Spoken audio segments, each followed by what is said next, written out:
Tá ligado aqui?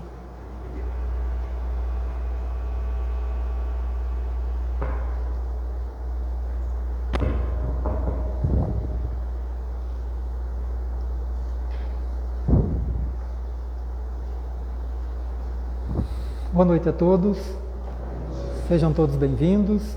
Alguém está vindo na casa pela primeira vez? Todos bem-vindos de novo. Bem-vindos também àqueles que nos acompanham pela rede social do Facebook. E essa palestra ela será gravada e colocada no YouTube. Então quem quiser ver outras palestras que a CEIA produziu, está no YouTube da CEIA. Então, meu nome é Fernando Toledo. Eu convido a todos para que quem quiser, de olhos fechados, nos concentremos nesse ambiente que nos acolhe, nessa casa que é um farol, é um foco de luz, que nos atrai para toda essa iluminação que aqui existe. E nós, quando aqui chegamos com as nossas luzes, nós fazemos aumentar a intensidade dessa luz.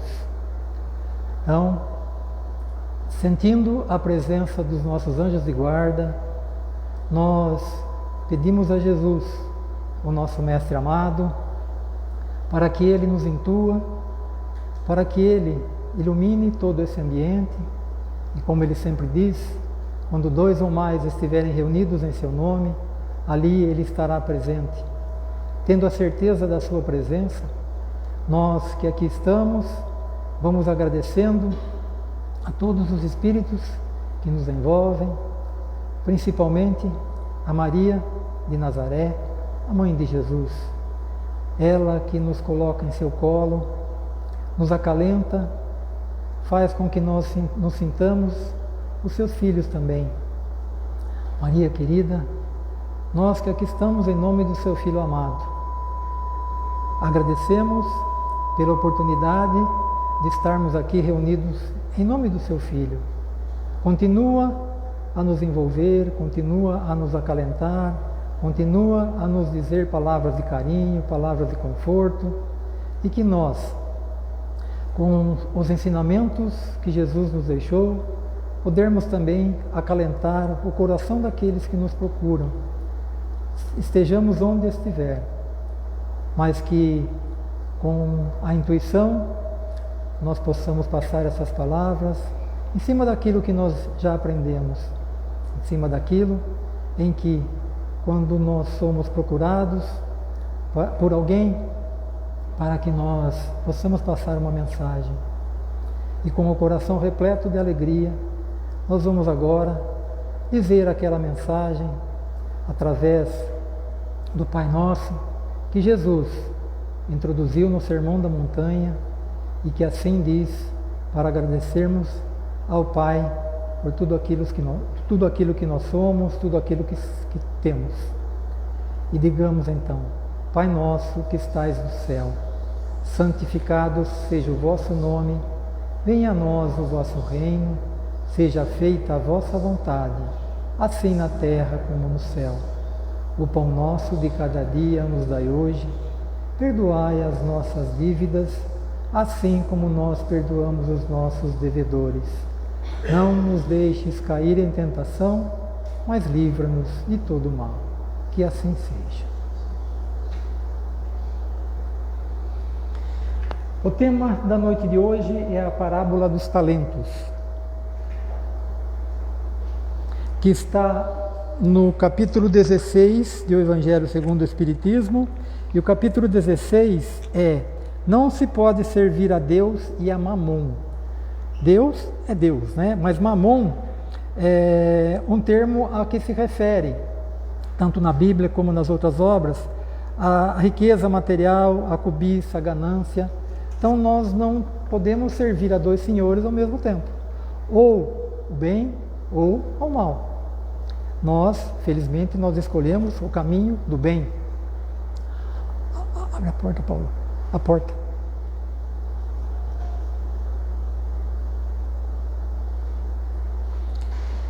E os itens que nós vamos comentar é o item 6, é exatamente o tema da noite, a parábola dos talentos, e também o item 8 que complementa, é a desigualdade das riquezas.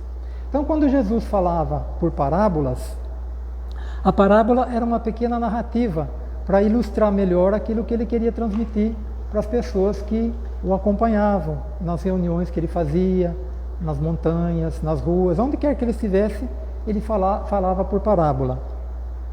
E essa parábola as parábolas que ele usava, era a figura de linguagem, comparando aquilo que ele queria transmitir para facilitar o entendimento das pessoas, que nem todas as pessoas eram letradas.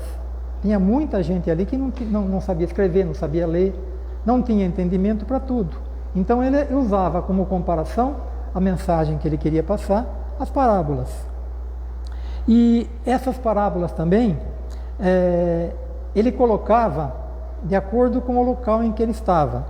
Então nós temos, através desse livro aqui, O Redentor, que é um livro da Escola de Aprendizes do Evangelho.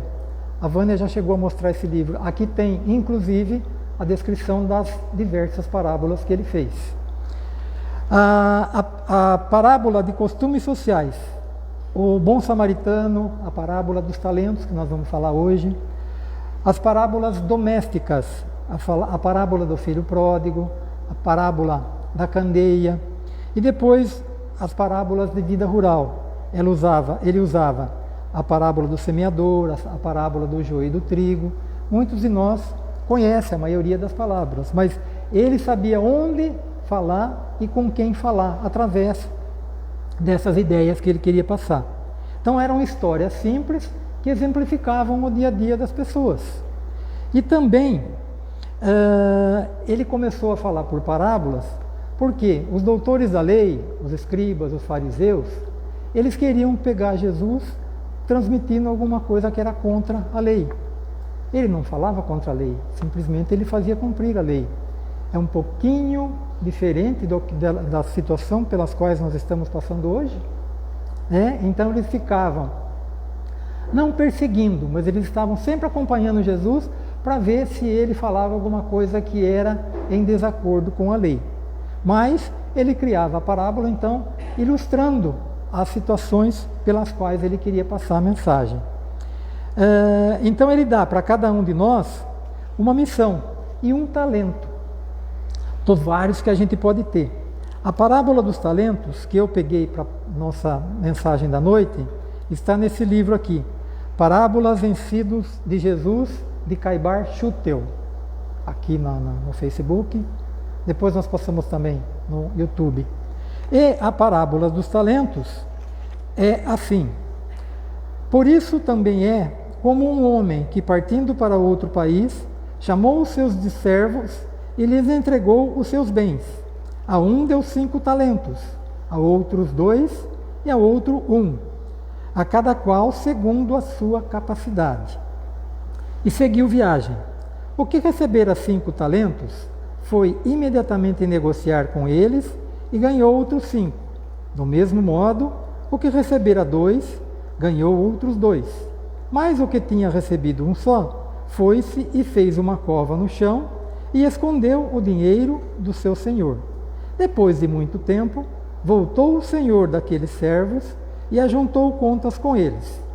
Chegando o que recebera 5 talentos, apresentou-lhes outros 5, dizendo: Senhor, entregaste-me 5 talentos, aqui estão outros 5 que ganhei.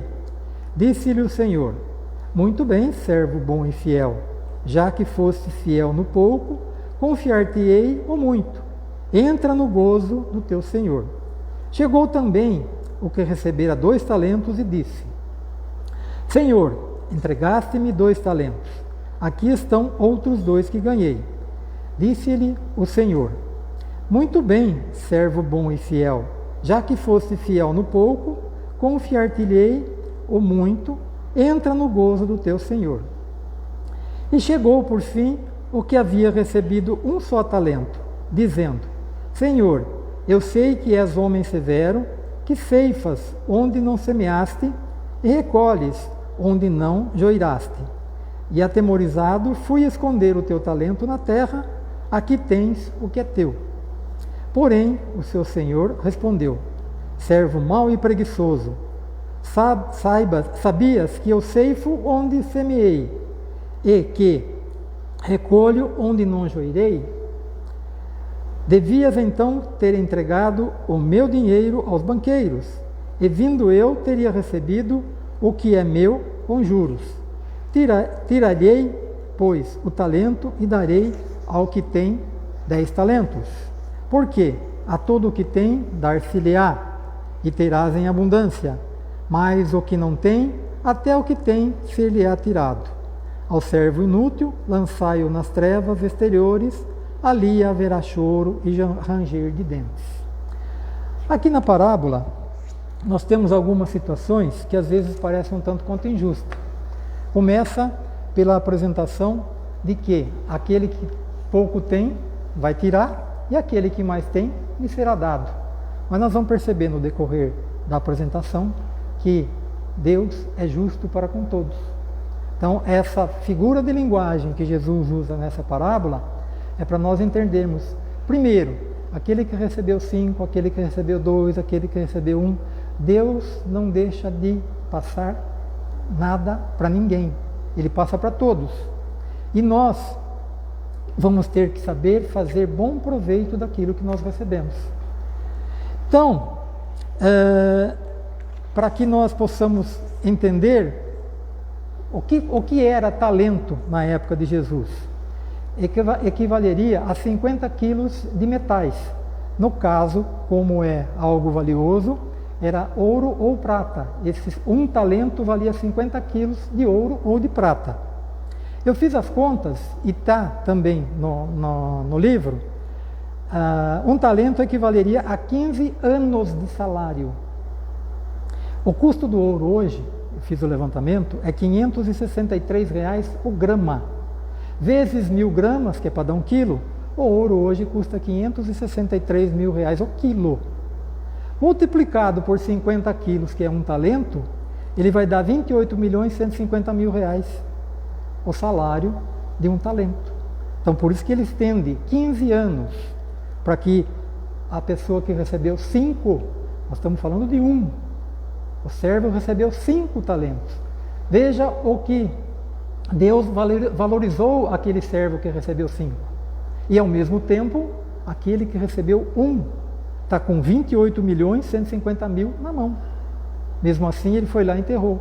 Depois nós vamos entender o porquê que ele fez isso também. Quem seria o Senhor, então, nessa parábola?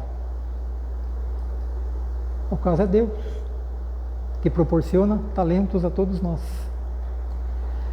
Deus, que é inteligência suprema, causa primária de todas as coisas, é a questão número 1 do Livro dos Espíritos. Que Kardec fez a pergunta, o que é Deus para os espíritos? E não quem. Então, ele sendo causa primária de todas as coisas, inteligência suprema, ele colocou talentos na mão de todos nós. Então, esses talentos, eles podem ser naturais, espirituais ou materiais. E a doutrina espírita, ela nos explica que talentos recebidos de uma vida, eles são reflexos de talentos conquistados em vidas anteriores. Então, se eu não tenho nada hoje, eu plantei muito pouco. Se eu tenho alguma coisa, eu estou recebendo, mas eu preciso saber fazer bom uso. Senão eu vou ficar que nem aquele que recebeu 1, eu vou ficar sem também. E os servos das parábolas? Quem são? Nós, toda a humanidade. Os talentos que nós recebemos de Deus, vamos ter que fazer bom uso dele nas nossas sucessivas reencarnações.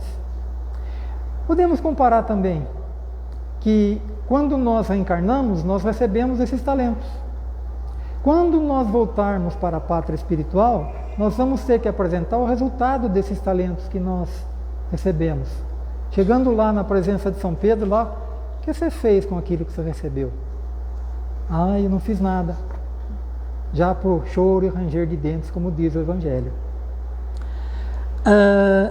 Então, o correto de receber esses talentos é fazer com que nós possamos construir um futuro melhor, não só para nós, mas para toda a humanidade. Nós estamos aqui sozinhos? Não, né? Os talentos materiais vem da riqueza das boas condições que nós temos.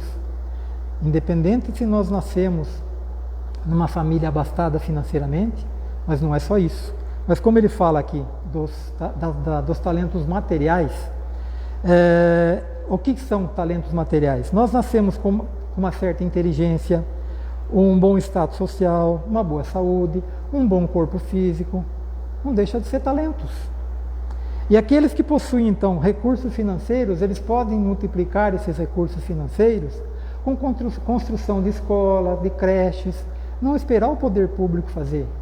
Quantas escolas e creches de ordem particular que empresas constroem para os seus funcionários, para uma comunidade que mora na circunvizinhança da empresa?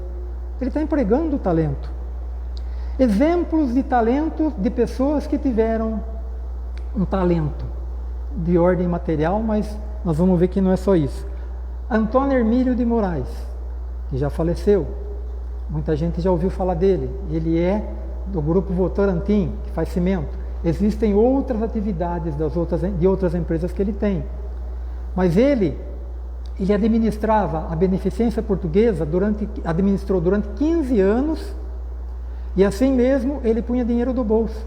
Ele levantava às 6 horas da manhã, e impreterivelmente ele estava na Beneficência Portuguesa, administrando a Beneficência Portuguesa, com recursos próprios. Olha, ele fazendo bom uso do talento financeiro. Além do que nós sabemos, ele era um escritor, era uma pessoa muito digna do cargo que ele ocupava. Os que têm acesso à cultura, por exemplo, nós vamos ver as inúmeras obras de Miguel Ângelo. Como que ele conseguia, naquela época, aqueles finos detalhes em que a gente vê nas estátuas, até a veia dá para perceber do entalhe que ele fazia. É um talento que ele recebeu. Nós temos a nossa pintora brasileira, Tarsila do Amaral, quem conhece os quadros dela. Olha a característica e a beleza dos quadros de Tarsila do Amaral. E tem também aqueles que têm o talento do poder, seja ele como empresário, como político. Se souber fazer uso, se tiver com dignidade para fazer bom uso do talento, que ele pode também fazer mau uso do talento. O talento é meu, eu faço o que eu quiser com ele. Mas se ele fizer bom uso, também vai ser algo a ser creditado quando ele chegar lá em cima do outro lado. E os talentos espirituais vêm de uma mente iluminada. Nós trazemos também isso de vidas passadas. Diversas atividades nas artes, naquilo que nós podemos fazer dentro daquilo que nós conhecemos, aquilo que nós temos dentro de nós.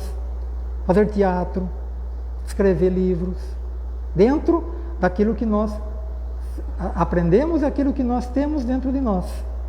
Exemplos de quem fez ou faz uso do talento da fé religiosa.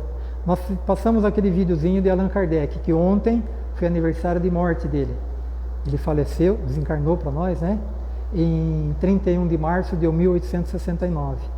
Allan Kardec, ele fez tudo isso que ele nos permitiu conhecer da doutrina espírita durante de 12 a 15 anos. Tudo isso que ele nos trouxe, olha o tempo pequeno que ele teve. Ele teve ajuda do plano espiritual, ele teve ajuda de pessoas que conviveram com ele, principalmente da mulher, Amélie Gabrielle Boudet, a mulher dele, que deu continuidade a boa parte das coisas que ele deixou por fazer. Então, olha o talento de Allan Kardec. O nosso querido Francisco de Assis, que abandonou tudo para viver no meio daqueles necessitados. Abandonou o próprio nome. Chico Xavier, então, mais de 418 obras cadastradas, editadas, escritas, fora aquelas que não foram para editora, mas está por aí, em livretos, em panfletos. Irmã Dulce, na Bahia, né? Estou citando alguns daqueles que nós temos como referência, que receberam os talentos e puseram em prática os talentos para a melhoria da humanidade.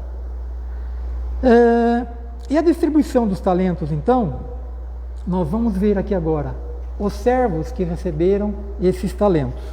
O que recebeu 5 talentos são espíritos experientes, mais vividos e que reencarnaram com missões, como por exemplo esses que nós citamos aqui, os nomes, né? Allan Kardec, São Francisco, Chico Xavier, Irmã Dulce, Maria Teresa, um número muito grande de espíritos benfeitores. Os que receberam 2 são aqueles destinados às tarefas mais restritas. E aquele que recebeu só 1, ele praticamente não tinha capacidade para divulgar, mas ele teve oportunidade. Ele poderia ter dobrado de 1 para 2. Deus não desamparou, mas deixou lá. O que recebeu 5 dobrou com 10, o que recebeu 2 dobrou com 4 e ele manteve o 1. Por quê? Então, aproveitaram as oportunidades que tiveram com os talentos na mão. Não vamos ver aqui, não é o propósito também, quando eles chegaram do outro lado, o que eles tiveram que responder. Mas como eu fiz a comparação, nós recebendo os talentos quando reencarnamos aqui, o que nós fizemos com os talentos e o que nós vamos responder com aquilo que eu cheguei lá. Então, o mau servo que recebeu só 1, ele não fez por preguiça, por má vontade, por desconhecimento, e não fez, mas ele teve a oportunidade e ele recebeu um talento também. Não quis assumir responsabilidade sobre o trabalho que ele deveria realizar. Então, por isso que na parábola diz lá, tirai-lhe, pois, o talento e dai-o a quem tem 10 talentos, porque a qualquer que tiver será dado e terá em abundância, mas o que não tiver, até o que tem ser-lhe-á tirado. Lançai-o, pois, o servo inútil nas trevas exteriores, ali haverá pranto e ranger de dentes. Parece um pouco pesado, né? Mas é uma forma de dizer que nós vamos ter oportunidade de voltar e cultuar tudo aquilo que nós não conseguimos fazer nas nossas sucessivas encarnações. Pagando de que jeito? É individual de cada um.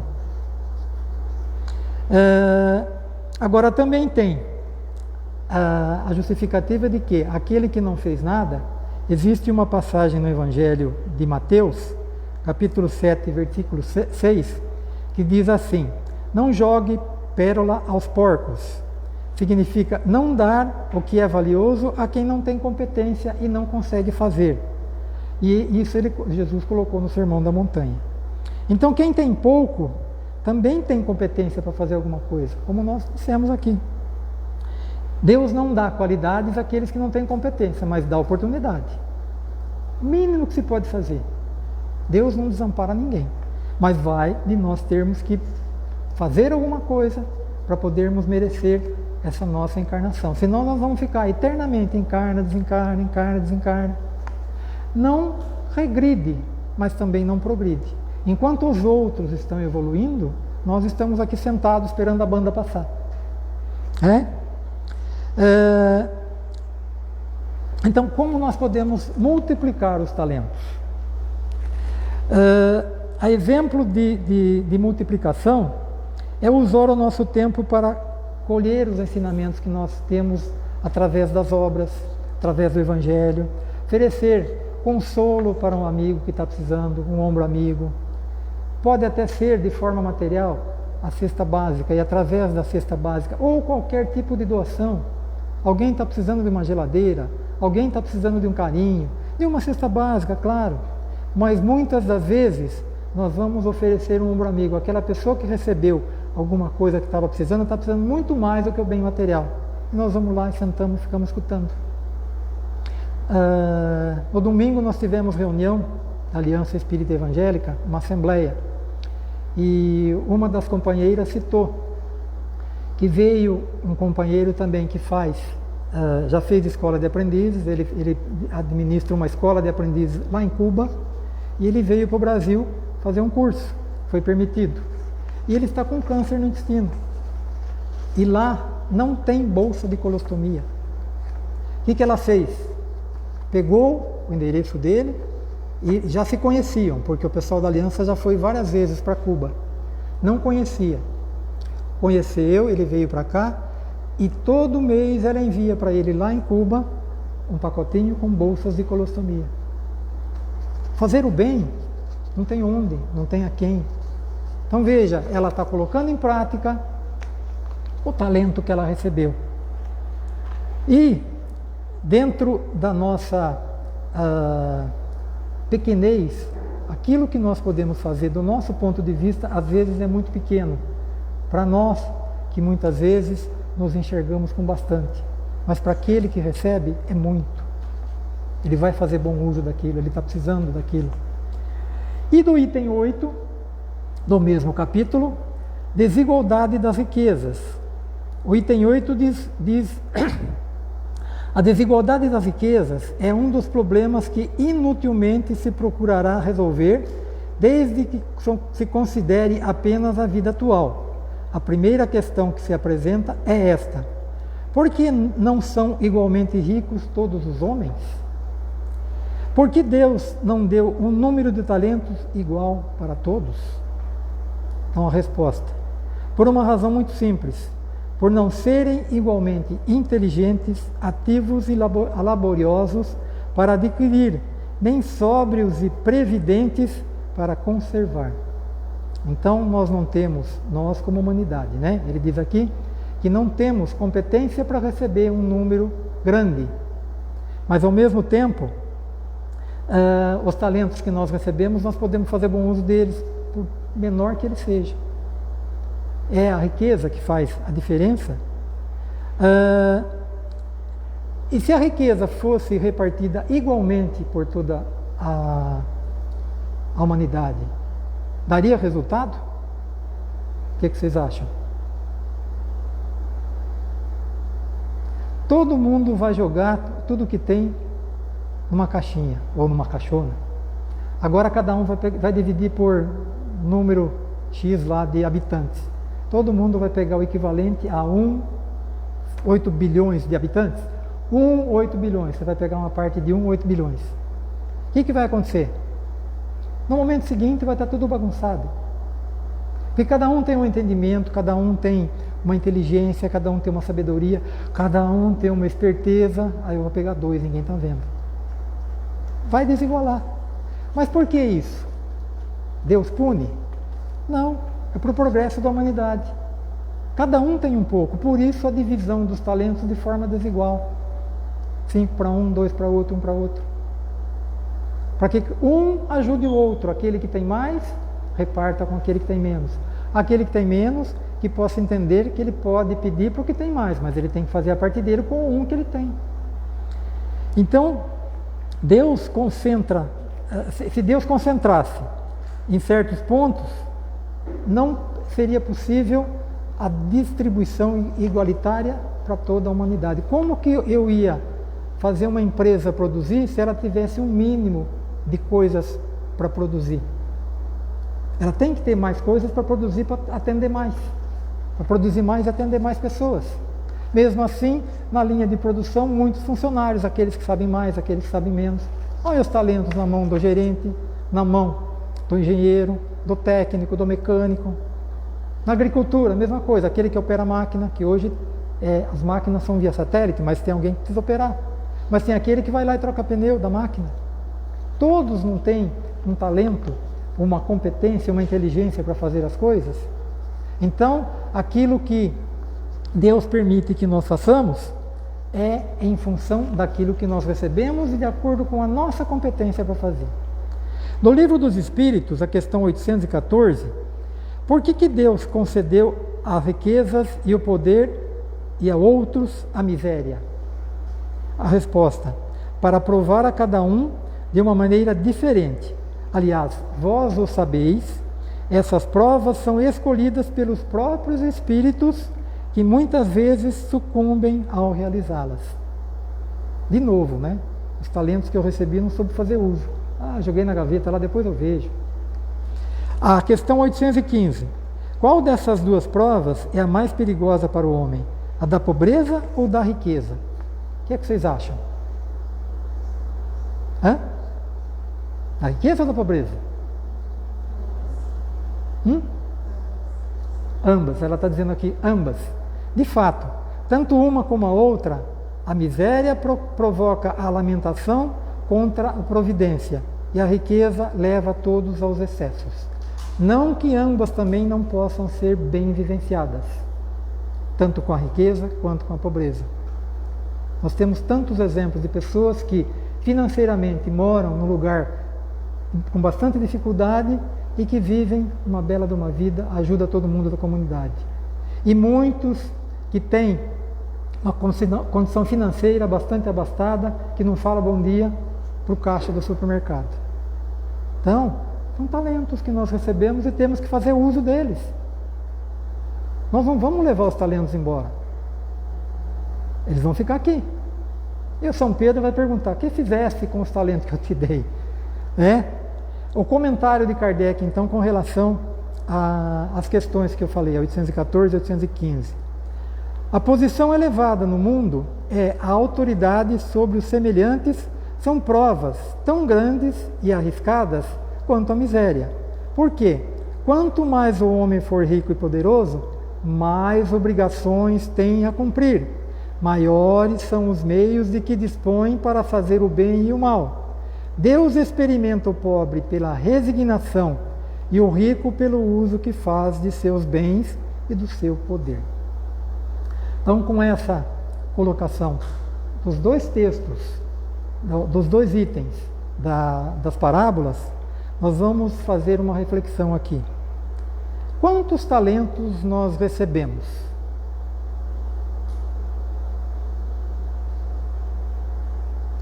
Como estamos utilizando esses nossos talentos? Vamos particularizar aqui. A partir do momento em que nós conhecemos a doutrina espírita. Porque muitos de nós não tinham noção disso, né? Ou não tinha religião, ou a religião de cada um, antes de conhecer a doutrina, não conhecia esses detalhes. O que é que nós estamos fazendo com os talentos que nós recebemos? É a reflexão que eu quero deixar, então, para a noite de hoje. O Senhor não exige, não reclama de cada um de vós, senão o que é justo, atento às vossas capacidades e à vossa fraqueza humana, mas quer que façais todos os esforços por progredir. Então, mais uma vez, eu convido a todos para que façamos uma pequena prece para encerrar a preleção da noite de hoje, agradecendo a Deus por mais uma oportunidade que nós estamos aqui falando através das obras de Allan Kardec, falando através dos ensinamentos que Jesus, os apóstolos, todos os seus seguidores, aqueles que ao longo do tempo fizeram bom uso dos seus talentos, escreveram livros, edificaram obras, cuidaram dos seus irmãos fraternalmente. Muitos deles, nas suas sucessivas encarnações, continuam ao nosso lado a fazer esse bem. Que nós possamos nos espelhar, então, nesses queridos irmãos que ainda hoje nos intuem em tudo aquilo que nós ainda possamos fazer para o bem de todos. Que assim seja.